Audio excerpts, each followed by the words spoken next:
Oh man. Hello. What? What? Hello. Well, hello. How are you doing today? I sure hope some nice lady buys this not that type of corner worker shirt. What, do I Whatever need do more you mean? context? Maybe. Oh, I'm looking for Santa Claus hats. Oh yeah, they're. Hey, Santa Claus hats are available on our merch shop, Spreadshirt. Yeah, the link is on our page on YouTube, and I'll have it in the description. Only two designs available: JKMoto podcast original and the wheelies and feelies. I think, if I remember right. Yep. Well, how are you doing? You must have made it through another week. Yeah, I'm doing pretty good. It's been yeah, it's been a good week. Kind of. Still waiting on a Nice. tool in the mail. Waiting on a tool. Yeah, a 10 by 1.25 bottoming tap. Oh, I know what that's for. Yeah, crazy. I know what that's for. Well, what do you say? I do this. Ready? Well, back up just a little bit. Instead of a clap. Back up. That wasn't bad. Oh, it wasn't that bad actually, but I should probably clap.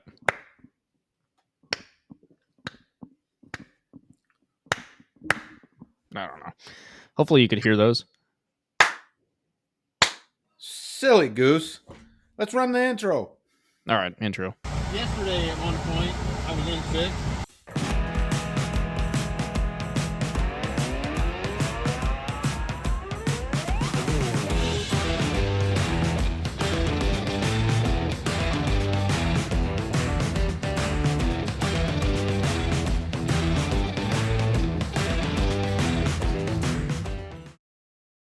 And we're back. We're back with fluid.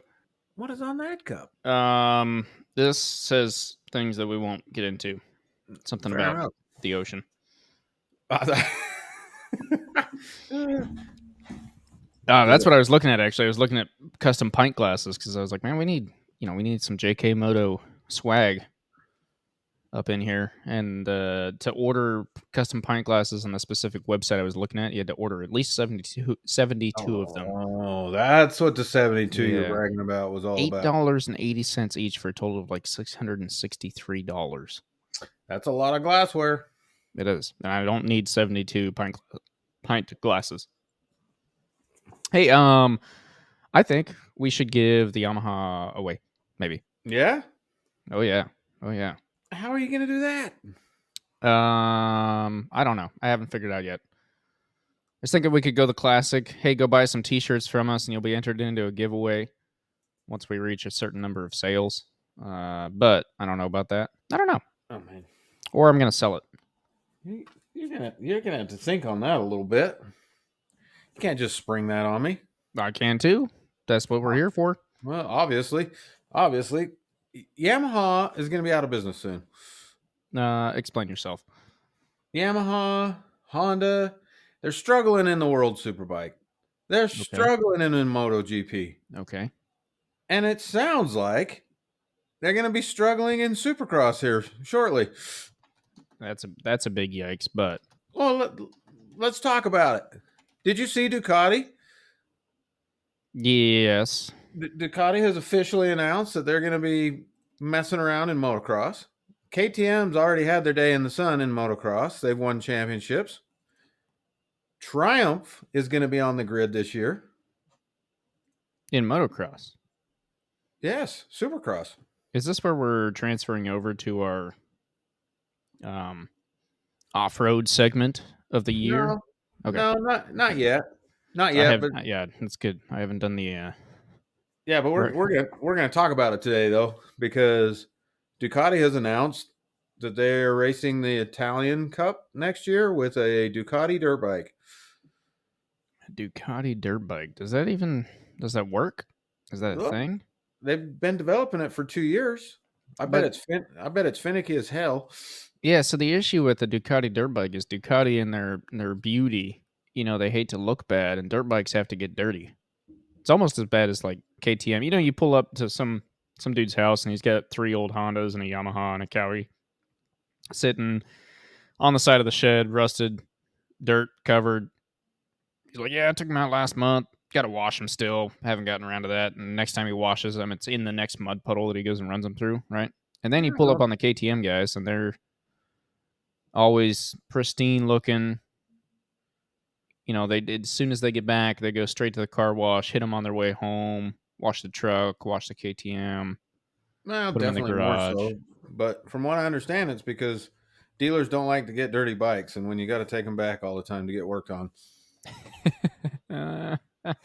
Oof. All right. Yeah, that's fair. Hey, I love a KTM dirt bike. Don't get me wrong, but they do have a reputation. You know, dirt bikes have come way further than I had realized. In price. Yeah, that too. But I had a buddy he's got a couple KTMs, and the one's got freaking launch control, traction control, and all these things. And I was like, what type of traction control do you have on a dirt bike? You need it more there than anywhere. Plus, yeah, but it just never like clicked in my head that you would want something to control your traction when you're constantly. So I might just be talking out of my you know what, but I would argue that the launch control was Launch control, I get. Well, it was probably developed in Supercross before. I don't know that. I'm just talking out of my you know what, but they've had launch control for a long time. Yeah, that one's fine. It was more the traction control that I was kind of weirded out about. Also, real quick before we dive into motorcycles, as of August 3rd, 2022, a revenue of 73.4 billion something, which is up 7%. Sales of acoustic pianos and digital musical instruments. So Yamaha's doing just fine. Now do Honda. Honda doesn't sell pianos. Well, this podcast isn't about pianos. Well, you said Yamaha's going out of business, and I decided to look at their piano sales performance. Well, I also said Honda was going out of business, but I think they're still making jet engines. Honda car sales performance? Generators. They sold 3.7 million automobiles in its 2023 fiscal year. Ooh, which is 9.5% lower. Interesting. Oh, man. Pianos are on an upswing and cars are on a downswing. That's actually, that wouldn't surprise me. If you'd like stated that as an actual statistic, I wouldn't be surprised at all in today's world. The more people are buying pianos? Yeah. Did you know that you don't have to have an auto-driving car to have an auto-driving car? Did you know you got to know how to play piano to get any use out of one? No, a lot of people buy them for looks. Who, Snoop Dogg? No, I would argue that there are many people that have a piano in their house just because that completes the look. Now, I don't mean to get into historical things or whatever, but based off of where you grew up, everybody's got a piano in their house that was passed down from generation to generation, came across on a hand cart, you know, all those kind of things. I think only 2 pianos made it in the way that you're talking about, and I've never seen a passed down from generation to generation piano in my life. I think you got to be a baller if you're buying a piano for looks nowadays to put in your house.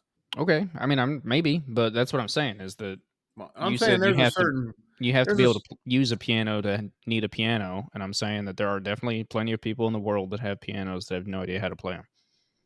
Well, I'll agree with that, but you're at a relatively high level for somebody to be putting the grand piano in the foyer for looks. To relate this back to what this podcast is actually about, I would argue that one is definitely more likely to have a piano for looks than to have a motorcycle in the garage for looks. Speak for yourself.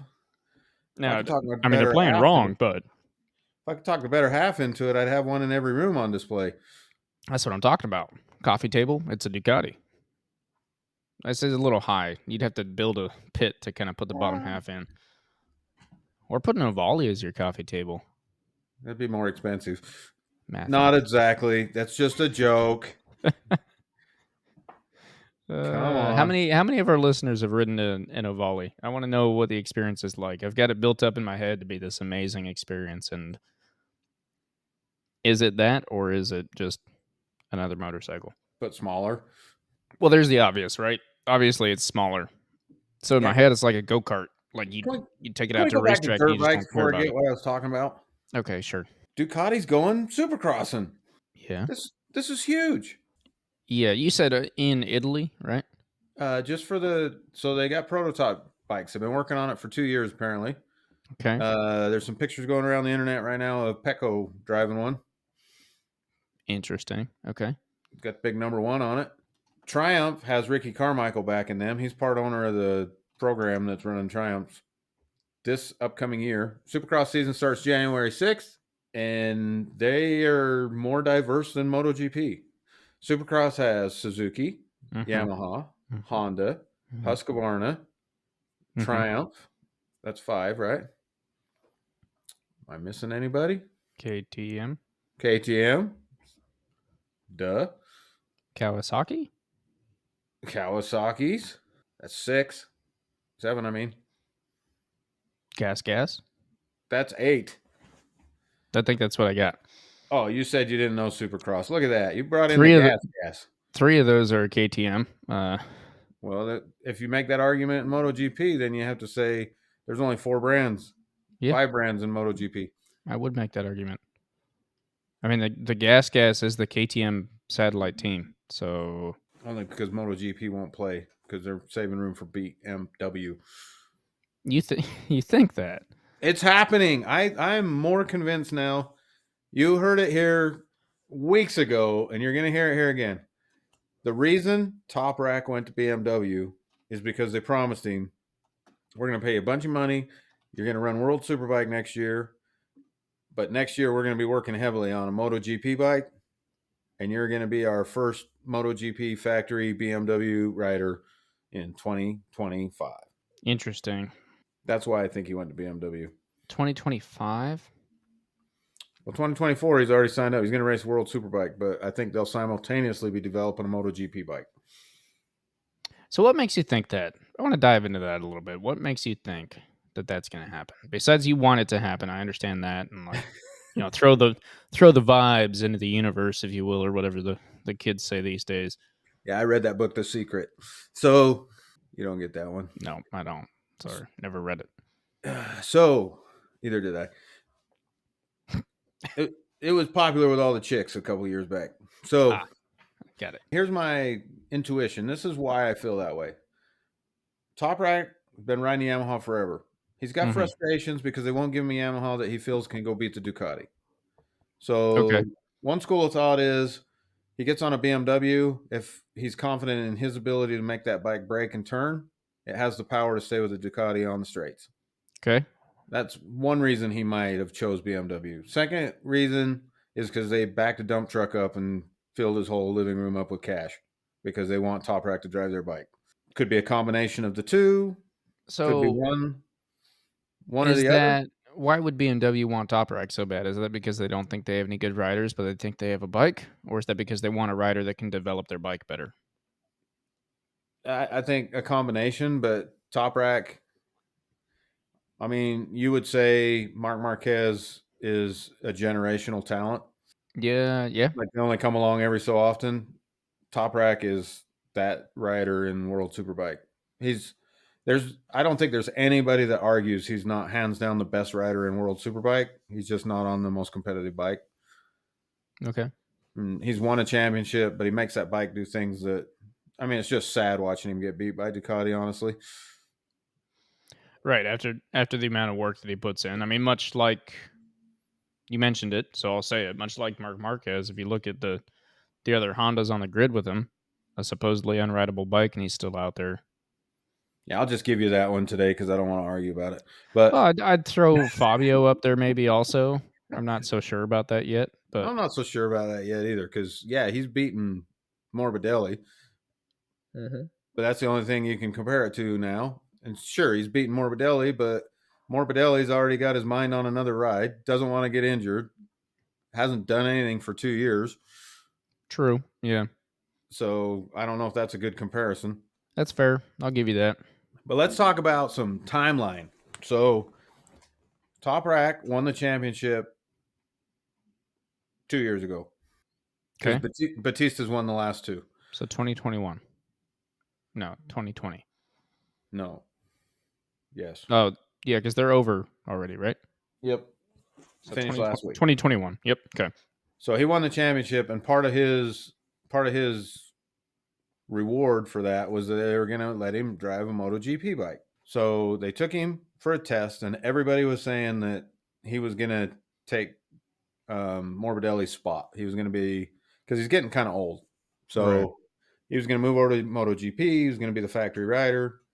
Mm-hmm. So he went and tested the bike, and we've talked about it before, but both parties came out of that somewhat unhappy. Toprak felt like, yeah, they said, here's the bike. You can't change anything. You can't do anything. Just drive it around. It is what it is. Mm-hmm. And he felt like they didn't help set it up for him, and they didn't give him a real opportunity. He still set some pretty good times. I mean, they weren't the fastest times, but he's still a pro Yeah. rider Well, out there. yeah. What are you gonna do in one day though on a bike that isn't set up for you? Exactly. So he came out of that feeling like they'd kind of screwed him, and then Lynn Jarvis came out of there almost immediately saying that Toprak would not be moving to MotoGP. That was not an option. And if I'm Toprak and I'm looking at their other choices, I mean, Fabio's trying to quit on him. Morbidelli wants out at the time. Everybody wants out. There's not like a whole line of riders banging on the door trying to get there. And I want a championship for you guys, and they should be. I think he felt like he needed Corda. They should have been after him. You know, Right. what's wrong? What's wrong with me? I think that's what his attitude would have been. So it's coming to the end of a contract. They're not doing anything on the bike. He probably felt a little dissed on that.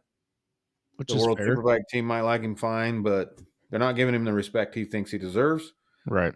And then BMW shows up and says, hey, come ride our bike. You're the best rider on the grid. See what you can do with a BMW. I mean, they're assuming he's going to finish second all year, worst case. Right. I mean, that's what BMW's banking on. Yeah. Yeah, because if he can do it on a Yamaha, he should be able to definitely do it on a BMW, and they're hoping that maybe his talent is there enough to overcome the Ducati because they think their bike is good enough. Yeah. That makes sense. So there's this part of me, it's all assumptions, it's all just my opinion, but there's this thing I keep honing in on, and the more stories I read, the more I think I might be onto something, is BMW may want to go to MotoGP. I know Dorna would welcome them, but KTM keeps trying to get the two Suzuki seats. Right. Dorna MotoGP refuses to give those two seats to KTM. But what is their argument? Because Ducati has 8 bikes on the grid. Mm-hmm.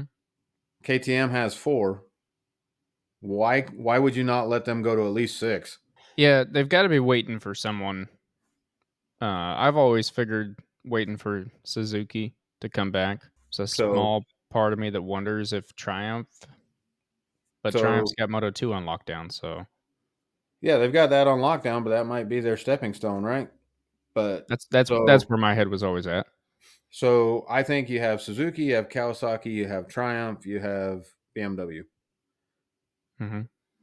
MV Agusta is owned by somebody else, but maybe somebody like that would try to make a play. MV Agusta's, they keep making partnerships. They're trying to grow their brand. So, I mean, MV Agusta is cool. I get nothing against the bikes. In fact, I quite like them, but I don't ever see them entering racing anywhere. so I don't know. If you start looking at those though, Kawasaki's not putting money into World Superbike really. I mean, they've got the same problem over there. They're a Japanese bike that's falling behind. So I don't think it's Kawasaki. It would really surprise me if Suzuki. The only reason I think Suzuki could come back is because they may be negotiating behind the scenes to have just taken a couple years off to avoid the penalty Dorna was going to hit them with. Mm-hmm. Because in the beginning of that, Dorna was like, they're getting such a big fine. We're not letting this slide. And then everybody got quiet about it. Yeah. You haven't heard anything about it since. Yeah. So in a back room, they might have said, if you come back in 2 years, get your financial stuff together, come back in 2 years, which is so destructive of Suzuki because they had 2 good riders. They had great bikes. And now one would argue they'd have to be way behind starting from scratch again. Maybe, but maybe they're actually ahead starting from scratch because that's arguably where the other rides have been falling off is that they've been trying to advance but haven't really advanced at all. And now they're kind of starting from scratch anyway. So true. So Suzuki, we'll leave them hanging out there. Mm-hmm. Kawasaki, we're writing them off. Mm-hmm. MV Agusta, we wrote off. Mm-hmm. Triumph seems like a little bit of a stretch. I mean, they're doing great in Moto 2, and the partnership is really strong. I don't see Triumph doing it because I don't see Triumph trying to or needing to sell a big, huge, crazy sport bike. I think everyone likes Triumph for what they are right now. They've got that corner of the market kind of covered. There's no I would need agree. to branch out. And like, what do you get from MotoGP? You get testing, right? For your brand, you get awareness for your brand, you get all of those things. And anyone that actually follows either already knows Triumph and doesn't care, or would see them in Moto 2. So the argument is it pretty much leaves BMW. But what about the new motorcycle brands? Buell, they don't have that kind of money. Okay, not that one. We should talk about Buell later, but go ahead. I kind of figured we'd throw Buell into our Harley Davidson episode that we do at one point. Well, we can talk about that historically, but I don't want to get off subject yet. Which brand are you talking? What brand are you thinking over there? CF Moto. I hope not. You hope not, but you That can't argue argue. that'd just be another KTM. I think there are China and a couple other countries, India maybe, Well, that I wonder if they don't want to try and enter that. well, I could see China wanting to do that. I could see a CF Moto wanting to do that. You know, they have a pretty big presence at MotoGP races in the Moto 2, Moto 3 Mhm. class. They definitely have a presence. I hope they don't do that. BMW. We're hoping for BMW. I only argue this so hard because I looked it up. I was like, "What? Is BMW going to enter MotoGP?" And all of the videos, articles, whatever, were titled "Why BMW is not in MotoGP and never will be." So no one else is thinking it. So if it happens, props to you, props to us. We get it first. But as of right now, there's a lot of thoughts in the other direction. I I think. think BMW should, but I don't know what BMW is trying to do with motorcycles. What do you mean? So they're one of the only companies out there. I mean, honestly, if you look at the field, Gas doesn't have 1,000 cc. KTM doesn't have 1,000 cc. Hmm. Honda does. Yeah, BMW does. yeah, Kawasaki does. yeah. I mean, those are the only guys really making, and Ducati does, of course. Ducati, Aprilia, But Yamaha. you Yamaha, but well, for a minute longer anyway. Yeah, we'll We'll see see. what Yamaha does, but I think that definitely BMW is actively trying to push a traditional 1,000 cc. I mean, they have been since 2010, but they're selling a lot of them. And I mean, I would point out at Podium Club. I tell people that all the time. They're like, "You drive a BMW?" Anybody that doesn't know racing or anything, if I tell them I'm Yeah, driving a BMW, they're like, "Really? That's weird. I thought that was Japanese, Suzuki's yeah. and Gixxers or Ducatis. yeah." But Just like two that people know. I would say every track you go to, at least track days, there's Hmm. more BMW S1000s than anything. Well, especially the new ones, yeah, have kind of taken over. I don't know that I would say than anything, but they're not shy. No, Definitely not. I would say than anything. I think if you got to separate them out and at least say bikes that are 5 years old. If you took only bikes that are 5 years old and newer, Hmm. I think there's probably more BMWs than anything else. I might argue the Yamaha R1. I would take that bet. I would take that bet. The only thing I need to have more stipulations. If we're only talking thousands, I stand by what I said. If we start letting the 400s and everything into the argument, there's obviously a lot of Cowie Yeah, ZX6Rs and yeah. Well, and it depends too on where you're at, because I will say that it does depend where in the country you're at, what track day you're at, what group you're with, and who you hang around, what bikes you see. But I think there are a lot of R1s out there. I would put that at the top of the list for 5 years old and newer bikes, 1,000 cc only. I would put the R1 on the top. If you opened it up to 10 years and up, I would maybe follow along with you, but 5 years and up, I would stick with BMW. Well, let's see. 5 years is 2018. Yeah. Okay. All right. You might have me then. They made a change to the R1, and you see Yeah. S1000s with wings, without wings, Yeah. red color schemes, gray color schemes, black color schemes, Pink. red, white, and blue. There's BMWs everywhere. Yeah, I'll give you that. I'm gonna have to start paying more attention though. But we were talking about dirt bikes because you were talking about dirt bikes at the beginning. yeah, but listen, it's important. People want to hear about dirt bikes. Okay. Yeah, drop a comment if you drop a comment down below if you want to hear about dirt bikes instead of everything else that we always talk about. Supercross is coming up. There's so many things to be excited about this year. Okay. Jet Lawrence has moved up to a 450. Okay. He's the second coming of everything. The greatest rider of all time. You say that about a lot of people. No, everybody says this about this guy in his sport. We All talk right, about a lot of different. That's we talk true. about a lot of different genres, and there's got to be a goat in every one of them. That's true. You have Deegan coming back. Everybody's kind of excited about Deegan. He'll be racing the 250 class against the Hunter Lawrence brother. Mm-hmm. But that's not what we're here to talk about. What we're here to talk about is KTM wins everything, right? KTM's famous for getting into a sport, taking it all the way to the top, winning championships, dominating. That's what KTM's done for a lot of years in a lot of different sports. Right. They go to MotoGP, and they've kind of struggled. But if you watch that race last week, which I hope we talk about some more. I did watch it. If we watch that race, KTM, they're close, man. Yeah. But don't go off on a tangent there yet. Okay. We'll come back to that. KTM's close, but the word on the street is Ducati has to go into Supercross now to start kicking KTM where it hurts because they're kicking Ducati where it hurts. Interesting thought. Okay. If you only have a certain amount of money to go around, they think KTM's they've already ruled those things, so they're kind of letting those run their course a little bit. Yeah. They're dumping all their money in MotoGP right now because they need to get to the top. Mm-hmm. And if Ducati goes and harasses them over there, maybe they'll stop spending quite as much in MotoGP and go focus back there to make sure they're beating Ducati over there. Interesting thought. Okay, sure. I don't know. I don't know the politics of manufacturers behind the scenes. I also wonder, like, it doesn't make sense for KTM, kind of like we were just talking about in MotoGP. Like, why do you care? What are you selling? Wow. I can't go out and buy any KTM for the track right now besides an RC390. A Duke, I guess, but not really. You've heard the old commercials when Honda was trying to outsell Harley back in the day, and Harley had the bad reputation for biker guys and 1%ers, and all the Honda commercials said, "You meet the nicest people on a Honda."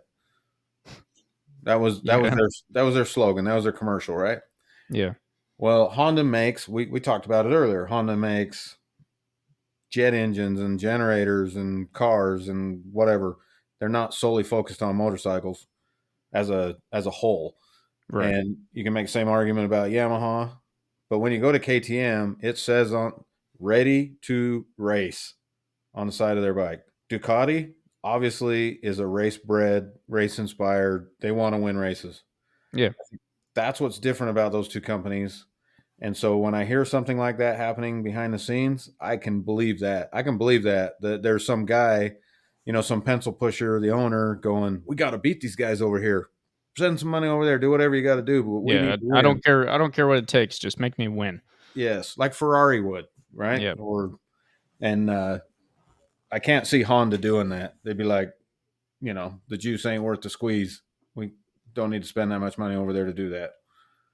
Yeah, the only reason I might argue that is that Honda is so big that their motorcycle department, which is also such a big department, I feel like has got to be so far away from like the head honcho of Honda. Well, the argument's been made through the years, right? That Honda is famous for just throwing a lot of money at a problem, especially in like MotoGP. And that's what everybody's waiting for him to do now. Right. Is Honda has always just spent until they win. Yeah. because they're such a bigger company than all the other guys. Yeah, they have the money to do it. Yeah, and they haven't been able to spend their way out of this one yet, or don't even look like they're trying, really. Yeah, I mean, there's talks. I was reading an article today about Honda's not penalizing Mark Marquez for leaving, so chances are he's coming back. The funny part is that most of those, every article is like, well, Mark is so perfect and Honda is so bad. And so Mark will come back once Honda figures their stuff out. Let me blow your mind with the other Mark rumor going around, Okay. because you've said a couple times, what if he goes back to Honda, right? Yeah. So the newest rumor I've heard is he only signed a 1-year deal with Grassini. Why would you only sign a 1-year deal if Because you're you're Mark going Marquez? right back. That's how you always turn it, right? But these, Well, or you just want to be an open. right? Well, the story I'm hearing is the bike he really wants to ride for is KTM with Red Bull. Interesting. So 1 year at Grassini, let's just say he wins a championship. Let's just say. The argument I was hearing is even if he goes to Grassini and wins a championship next year, let's just say he goes to Grassini and wins the championship, he still ditches them and goes to KTM the year after because he wants to do something Valentino Rossi never did. And Win a championship on. if he could win a championship on a Honda and a Ducati and then go to KTM and do the same, he's got enough years left that That would be interesting. if he's really the Mark that we think he still is, Yeah. if he really is that guy, put him on there's no reason he can't win championship next year. Yeah. And then by then KTM will have their bike. They might be the top bike at that point. You slip him over to a factory KTM, let him win championship one more time. Yeah. And then he could retire into the sunset as the greatest rider, hands down. Nobody could argue. Nobody could ever argue. Well, until someone else comes along. Yeah. Well, Maybe if the the world Jack makes it that Miller, long. so. That would be interesting. I could see that.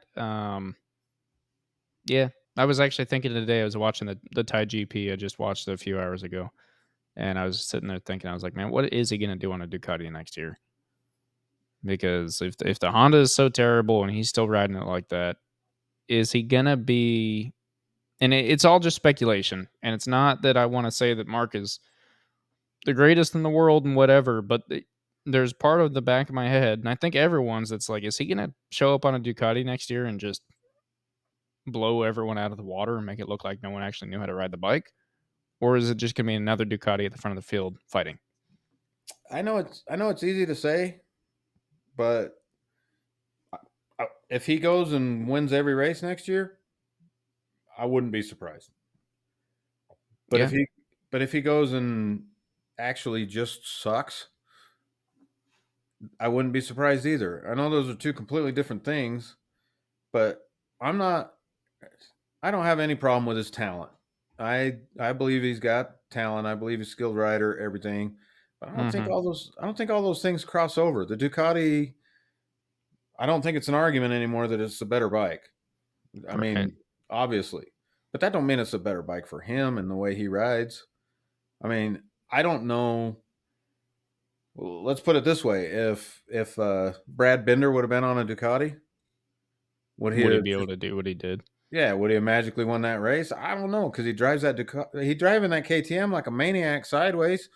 Yeah, well, one would argue, one being me, that maybe Brad Binder's only that good on the KTM because he's been on that KTM for so long.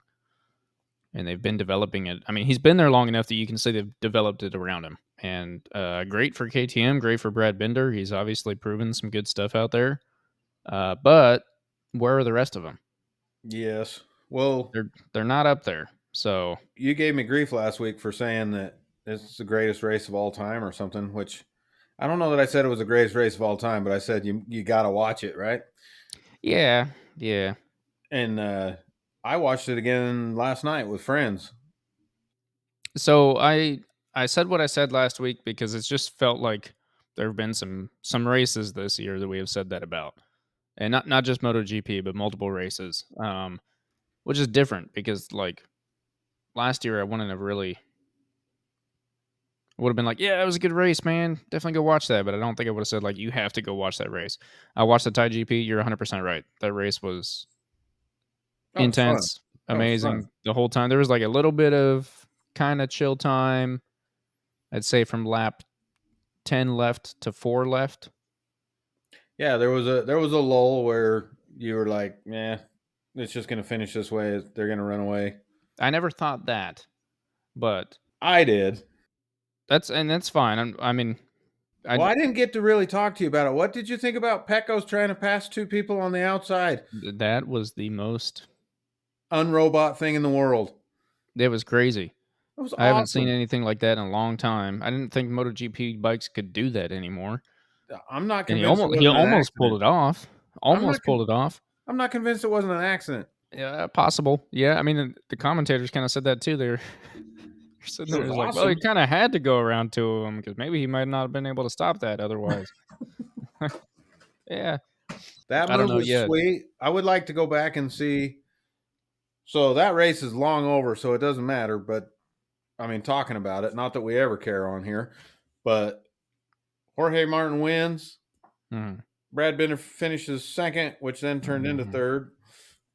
Pecco finishes. I didn't stick around for that part. Oh yeah, Pecco got second. Brad Binder put it on the green paint again on the last lap, like both tires. Classic. That's 3 times this year. Hell That's yeah. that's 3 times he's finished third instead of second. But That's all right. but Brad Binder passed him with like 3 laps to go, Yeah. and he actually ran away from him for a lap and a half. He was I wouldn't he say was ran, but he definitely got. he was creating a gap. He was Yeah. he was getting out there, and then something happened, and I haven't really gone even after watching it again. They don't really show what happened, but all of a sudden Martin closed the gap and was right on him like in a couple corners. So I think there had to be a mistake made. I don't know if I would say a mistake. From what my eyes saw, it was purely.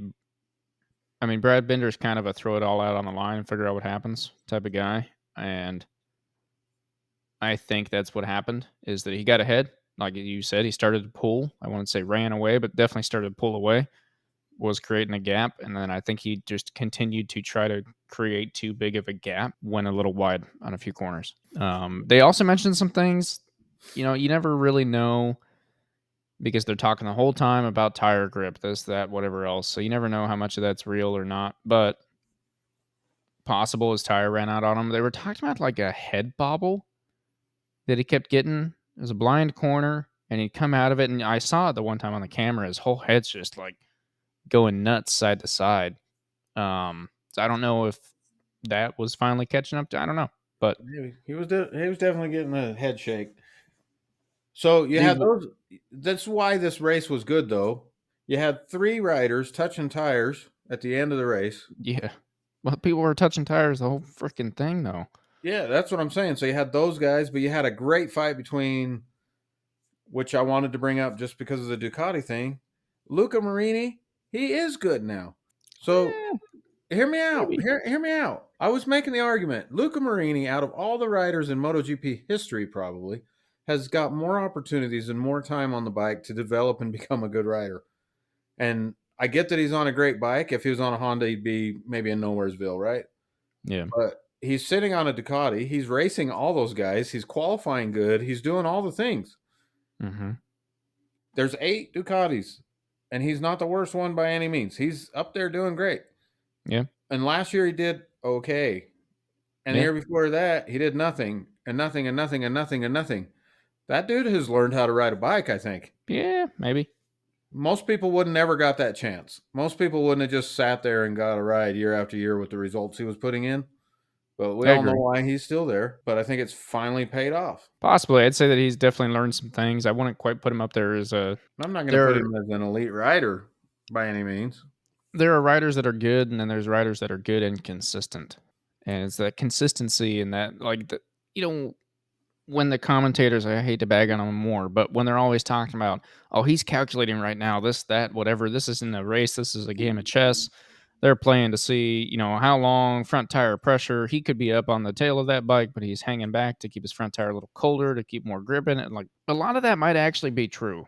And not that that necessarily makes you a good rider, but there is like that sense of I can ride a bike well. I also know when to slow down. I know when to hold back. I know when to be freaking Jorge Martin and stick my leg 6 feet sideways just to make it look like no one can pass me. Cha! Of what? Of all the So races, the leg dangle has been crazy. This one's got that specific corner where they're leaned to the left, there's a and they couple of them on the circuit, but yeah. but the Jorge Martin today, or not today, but on in Thailand was so bad. I was like, holy, literally leaned over to the left and stuck his leg so far out, it literally just went Yeah, all the way out there.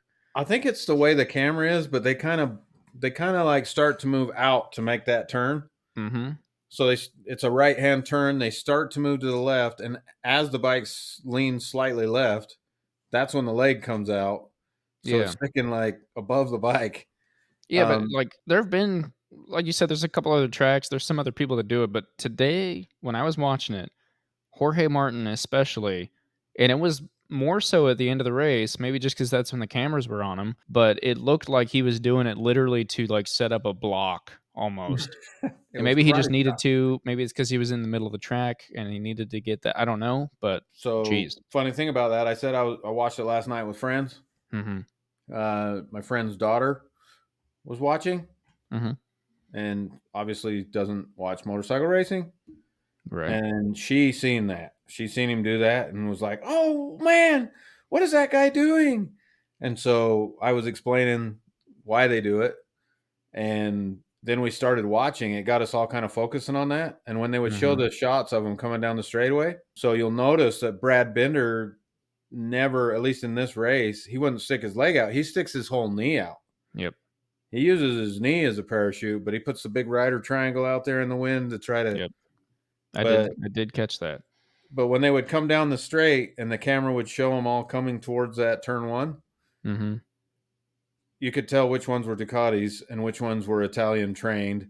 And I mean, I know Jorge Martin doesn't fall under that list, but Jorge Martin's leg would kick out. You got Brad Binder's knee, still on the peg but stuck way out, and then it would be Mm-hmm. you just see like Aleix wasn't doing it, Mark wasn't doing it, but if you look down that whole row, it was all Ducatis. Do do do do do do do do. Yeah. With the Their big legs would all leg out. pop out. Yeah. It is interesting to watch because almost every rider will do a leg dangle at some point. I'm gonna have to pay more attention to Brad because today I don't think I ever saw it. Yeah, he was, yeah, his knees like sticking way out there, like you said, but he never actually dangled the leg. But Right. there was one other track this year that like Jack Miller was real bad about it too. There was some blind corner they'd come up over and their leg would just be just shoot up out of nowhere and go. It looks like they're leaning full left and sticking their leg straight up in the air. That's how bad it looks. Right. So yeah, Well, the good old leg dangle, which has made its way into everywhere. track days. Yeah. I was going to tell you, you were talking about it a little bit with me in the pits at Podium Club, but Mhm. I think it was after that session or whatever when you were talking about it. I was coming up on a guy. I He was up ahead of me, and I got closer and closer, and I watched him for like 3 corners, and then went by him. Mhm. But he was taking his leg off the peg and setting his whole boot on the ground while he was still straight up and down. Mhm. But it was just like dragging his foot while he was still going down whatever straight we were on. Hmm. He never really like I don't know. And then I just blew by him and was like, "Keep your foot on the peg, weirdo. I don't know what you're doing." Yeah. I mean, it's my first track day, I stuck my knee as far out as I thought I ever could, and I was like, man, I got to be so close to the ground. There's no way, there's no way it doesn't look like I'm dragging knee in a picture. Then I looked at a picture and I was like, oof, okay. My knee's like still a full foot above the ground. I was putting 2 minute and 40-second lap times down at the ridge, and I laugh sometimes because I see some people out there and I'm like, I hope that everyone do what you want, but I hope that you realize that what professional racers do and what we do out on a track day, specifically a track day, are so far, Mm-hmm. so far. Like it's not comparable at all. And so yeah, it is funny sometimes to catch people with doing exactly like you said, just like take the foot off the peg, put it down. I've done it a couple times just to Mostly because I'll go into a corner. I'm like, how do people even do this? And I'll like take my foot off the peg, and then I start to lean the bike. I'm like, nope, I can't do that. Nope, absolutely not. Putting the foot back on the peg. Got to stay on the bike. So my better half did say while we were watching that race last night, my better half said when we started pointing out what Brad Binder was doing different than the other people, mm-hmm. that's what she said. She goes, "That's what you look like going in a corner." She goes, "You always stick your leg clear out like that on the peg." Right. She said I was doing that at Podium Club. Yeah, nothing wrong with that. It was Nothing working. wrong with that. It was working. Whatever I was doing, it was working. Like I said, you had the three guys fighting for the front. You had a great battle between Luca Marini and Bezzecchi. That was a great battle, but you had It was an interesting one. I don't know about great. I thought it was pretty good. I don't think the cameras showed it as well as they should have because they kept trying to transition back. If you'd actually just watched it, I think it would have been awesome. But it just looked like Bezzecchi comes in, Luca takes it. Bezzecchi comes in, Luca takes it again. Bezzecchi comes in again, Luca takes it again. Like it was just. Well, he kept going in hot. He was doing the same thing Brad Binder was doing to Martin up front. But then, what about? I mean, you had to love the Aleix Marquez battle. Yeah, almost as much as the Marquez Bagnaia battle. The Marquez again, the cameras, the Bagnaia being world champion, Mark Marquez being who he is, the camera's going to focus on them because then sponsors, blah blah blah blah blah. But and anyway, that battle in the beginning, and then Aleix and Mark in the end. The best part for that for me was that in my head, I'm imagining what the two riders are saying in their helmets, and I'm imagining Mark is just in there like, whoa! You can't repeat that on here. If they're saying anything like I say in my helmet, you can't say that on the. That's fine. Yes, that's fine. They're not saying that. We'll just bleep it all out if we need to. right. But I'm imagining Mark, right, doing Mark things and just kind of laughing to himself out there, just like la-di-da, this is racing, Rubbin's racing, who cares? And then I'm imagining Aleix being, what are you doing? I am the captain. You cannot touch me. Yeah. But then he'll pull the same move on other people. He'll be like, well, this is different. It was good. So. That was a good race, man, all the way back. Even shout out to Quadraro. He was leaning on some people. Yeah. I mean, he was fighting for spots. He was competitive. Yeah. I mean, I watched multiple times before I watched the race, and then in the race watched it again. But Bagnaia on the outside of Mark in like the first couple laps literally went to lean in and was laying on Mark's bike. Mm-hmm. And that is one of the biggest things that amazes me about professional motorcycle racing is like I don't know if you can imagine there's banging bars, and for you higher level club racers, you guys that have been in Moto America, correct me if I'm wrong, but I don't know if you've ever laid on the side of someone else's bike in the middle of a turn and just ridden on as if that's just normal. So I think it's funny and there was a time in that race, now that you mention it, Pecco and Mark. Mm-hmm. I think when Pecco was, maybe it was Mark taking him back again, and Pecco had to pull his leg in. Yeah. Like he was either going to get his leg run over or get it back into the bike. Yep. I mean, seen that. Good race. Good race. It was a very good race. If you haven't seen it, go watch it. MotoGP, something 79 billion% off right now because, well, there's only 3 races left. So I think I said that last week. But man, anyway, I might go watch it again. It was worth it. Yeah, it'd be worth another watch. Yeah. You might need to watch it again just because a lot of those, I thought I seen all of them, but watching it again, like you said, the race up front was so good they had to keep the camera up there on the front, but every time they would flash back, there was things happening that I wish I could watch it again and override the camera and say I want to watch what's happening right here. Yeah. But maybe that's the job we need. Go be in the camera control room. The only issue is they'll be like, switch to camera 5, and you'll be like, huh, what? Oh yeah, sorry. Huh. My bad. I might be wrong, but I think NASCAR tried something like that years ago where you could. Well, you personally control which camera you want? Yeah, so they had the first thing they did was in-car cameras. Mm-hmm. So if you had their app or whatever, you could switch to which car you wanted to follow along with. So you could be like inside driver whatever's car. Right. And watch the race that way, just see what he's seeing. Chase Elliott. Well, Star Racing. yes, Not the only yes. one I know. But Okay, the all funny right, good. part about that is he's like new to me because Yeah. I mean I know who he is, but the reason I wasn't saying any names is every name I tried coming up with I knew was long since retired. Ain't- well, that's what I only know who Chase Elliott is because I bought a part from Napa forever ago, like probably 2017 or 16, and they gave me a hat. It was a Chase Elliott hat, and I was like, oh yeah, NASCAR, yeah. Don't follow it. Sorry, Yeah, too many but wills. it'd be interesting. It would be cool to choose what camera. The issue I would have with that is that I would Martin or Bender. He's right behind Martin. That was a great race. I'd pick Bender, then I'd be stuck on it for 20 minutes and miss all the rest of it. So I think the MotoGP does do pretty good. They are actually many times that I'm like, what's going on at the front? I got to see the front. And you're watching Bezecchi and Marini in 8th and 9th battle it out. Because if there's a good battle, they will tend to go for it. Or grab a replay real quick. I do enjoy watching the MotoGP races. Well, and honestly, sometimes we complain about like let's say Jorge Martin's 17 seconds out on everybody, Yep. and they still just keep him on camera for a lot of it. We complain about that, but on the flip side, if I was the sponsor of that bike and he was out 17 seconds, you better have the camera right up his tailpipe. Yeah. Yeah, I'll That's why give we you that. paid all that money to that driver. Yep. And if you're showing the last place guys all the time, then they'd say, why pay extra to sponsor better riders? Yeah.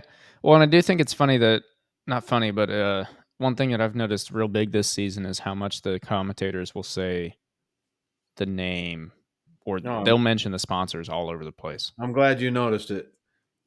There's Pecco Bagnaia on the factory Ducati, Yeah. Lenovo, blah blah blah. As Yeah. Where's opposed to Jorge Martin on the Prima Pramac Ducati? yeah, Oh, with that Red Bull gives you wings right across the front of his helmet. I'm like, okay. well, We need you to tell us. that's how they pay the bills, man. Yeah. No, I mean, I got it. I get it. It's just I've noticed it a lot this season. It's been more interesting. Yeah, what do we got? MotoGP, what do we got left? 3 races left. 3 races, 3 sprints. Can you tell me? You're looking at the schedule right now anyway. Are they all back to back? No. Yep, they are. The 12th, the 19th, and the 26th. So, So yes. I figured Although, there would have to be a break, but I heard an announcer say not in Thailand, but the week before. He said that mhm, ends the first three races back to back or whatever. That ends the first of 2, and then they took a week off and had this one. interesting. And So, they so had Indonesia. they raced 3 in a row, then they had a week off. They raced 1, they have another week off. Yeah, no, I No, mean, they raced 3 with a they had week off, and now it'll be it 3 went straight again. October was 3 with 3 in a row, and then a week off in November, and then 3 in a row. So, I like it. They should just make them race every week. yeah. I missed it. I miss watching it this weekend. Yeah, it'll be good. With let's see the standings real quick. I know we talked about it last week and it hasn't changed, but I got to remind myself. I think it's 13 points because Brad Bender hit the green. Would have been 9. Yep, 13 points. Did you see? We got to switch back to World Superbike real quick. Okay. Did you see they had the test in Jerez? Didn't catch it. So, like we were explaining to somebody, me and you, off air, we were explaining about Marc Marquez going to get to ride the Grassini bike for the test. Yep. But it'll probably be all black. Mm-hmm. So the Jerez test after the last weekend of World Superbike, Johnny Ray got to drive the Yamaha. Okay. But the Yamaha was black, and it said R1 on the side of it still, but it was like in kind of some ghost graphics a little bit. Interesting. It was like kind of a flat black or whatever. Mm-hmm. But he got the right to switch from Kawasaki and go ride the Yamaha. I don't know what the reason is. Well, I know they won't really say it, but Kawasaki allowed Yamaha to let Ray drive their bike, but Yamaha and Toprak couldn't come to an agreement, and they didn't let him drive the BMW. He missed the test. Interesting. He wasn't allowed to switch because he was still under contract with Yamaha, but Johnny Ray was out there turning laps on a Yamaha. Weird. I don't know the details, but maybe Yamaha needed him to Get a little bit more data. But shout out to Garrett Gerloff. He crashed on like lap 3 of the test. Okay. He's good, but they picked his bike up with a crane, and it was Jeez. just pieces, and they dropped it in like a garbage truck. Ugh. Well, that was, talk about crazy wrecks. Freaking Alex Marquez in the Thailand GP. When they went back and showed the replay, that bike flipped Yeah. 3 freaking times, end over end. Don't you feel bad for that guy? Now Yeah. his brother's gonna come and spank him every week. Yeah. I was thinking about that too. I was like, man, that's gotta get on the better bike, continue to just wreck it all year. Even though, like, when he's not wrecking, He's up front. yeah, he does really well, and then he puts it down. And it's all like he's reminding me of Alex Rins back in the day. Yeah, he started the season really well. Then he went through a rough patch, Mm-hmm. a real rough patch. A lot of it was not his fault. Yeah. And then he's just kind of not. He's just been an also ran, but he started turning it up again the last few weeks. Once Yep. he found out Mark was coming to ride the other one, Yeah. he turned it up or whatever. Do you think DG Antonio is going to be a Repsol rider next year? No, I don't. I think he might be, because who's the Honda guy they like so much to bring up all the time? I wanted to say Lee Iacocca, but that's the guy that made the Dodge Caravan and the Ford Mustang. Somebody at home will know what I'm talking about. I mean, I know who Lee Iacocca is, and I know some of the things he did. I don't think he made the Mustang, but sure. He's the father of the Mustang. That was his claim to fame. He worked for Ford. Worked for Ford and was the father of their project for the GT40. No, he was not. Mm-hmm. He was never a performance guy. Lee Iacocca? Yeah, Coco. Oh, okay. All right. You got me. Sheesh. And then he went to Dodge and did the Dodge Caravan. Yeah, but he was also, I swear. He was a GM for a while, too. Interesting guy. You should read his biography. Yeah, I've heard that. Father of the Mustang, father of the Dodge Caravan. Yeah, but he was also the guy that took Ford to Le Mans. No. Mm-hmm. In 1963, Ford Motor Company Vice President Lee Iacocca proposes to Henry Ford II to boost their car sales by purchasing Italian car manufacturer Ferrari, dominant in the 24 Hour of Le Mans.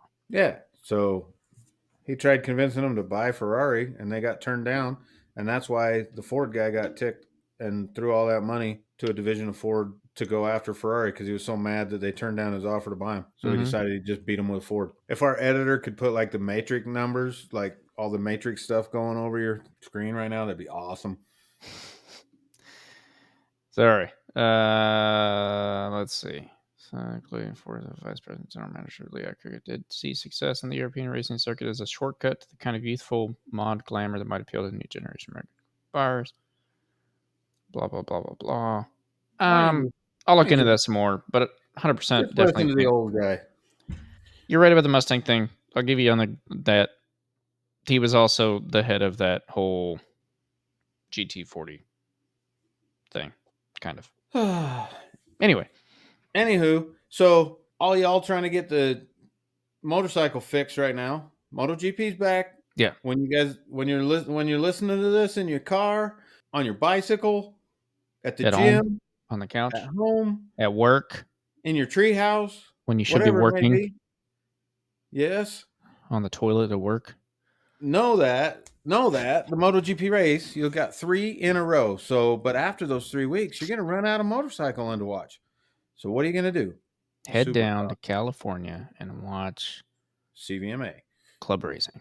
CVMA, November 17th. Got some people from Utah going to be down there. Well, Lugnut's going to be there, of course. Mm-hmm. And I'm sure a lot of other people. But yeah, I think there will be more than just a couple people from more. Utah and Lugnut. Yeah. Unfortunately, I can't make it to this one, but I'm going to try to, as mentioned before, I'm going to try shooting down there for the mid-December one. All right. And then I'm going to go get my wing fixed. Got to get one last race in before you get it all. Yeah, I think I'll situated, huh? That's the plan right now. All right. That's the plan. Then I'll be fresh and ready to go for next season after 8 weeks rehab. Good deal. Yeah. So you got to watch Supercross. That's what we're going to have to transition to. I'm telling you. I'm mad at Supercross, though, to be honest with you. I got to figure out how to watch it. That's the problem right there. Last year they made it really. I have watched Supercross since as long as I can remember. Yeah, weren't you just catching the highlights now? Yeah, I just started watching the highlights on YouTube because they made it so hard to find it on TV.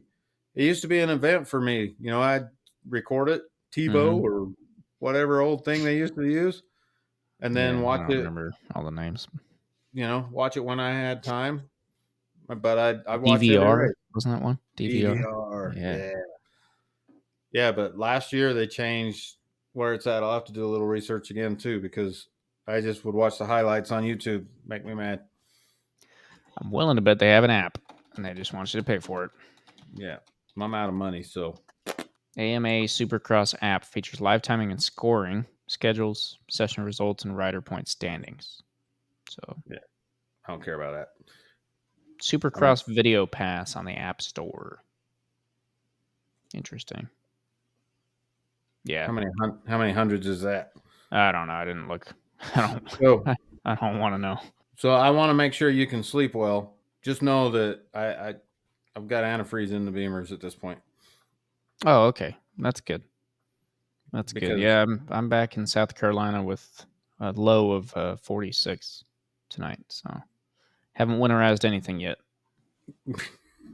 I had to winterize the trailer too. You don't have to worry about that either. Not yet. I'm gonna have to at some point. Which is interesting. I mean, last year on Christmas it was 17 degrees. I woke up and my house pipes were frozen. That's true. Because they don't insulate anything down here. Yeah, I guess I'll give you that. I'm gonna say lowest we get this week's 23, so that's not bad. Yeah, that's not bad. Yeah. Well, we'll watch some MotoGP this weekend. Jack Miller, I mean it's comeback for last year. What? I don't. It's Wednesday right now. So if you're watching, listening, whatever, like we said, tomorrow press conference, and then free practice Friday / just practice Friday now, and then Super Saturday with the sprint and qualifying all in one day. So go pay some attention. Yes, sir. And then we'll keep you guys updated on what we do over the winter. And I guess maybe we'll figure out how to watch Supercross. And if we can figure it out, we'll let you know. And we won't tell you any prices because I don't want to know the prices either.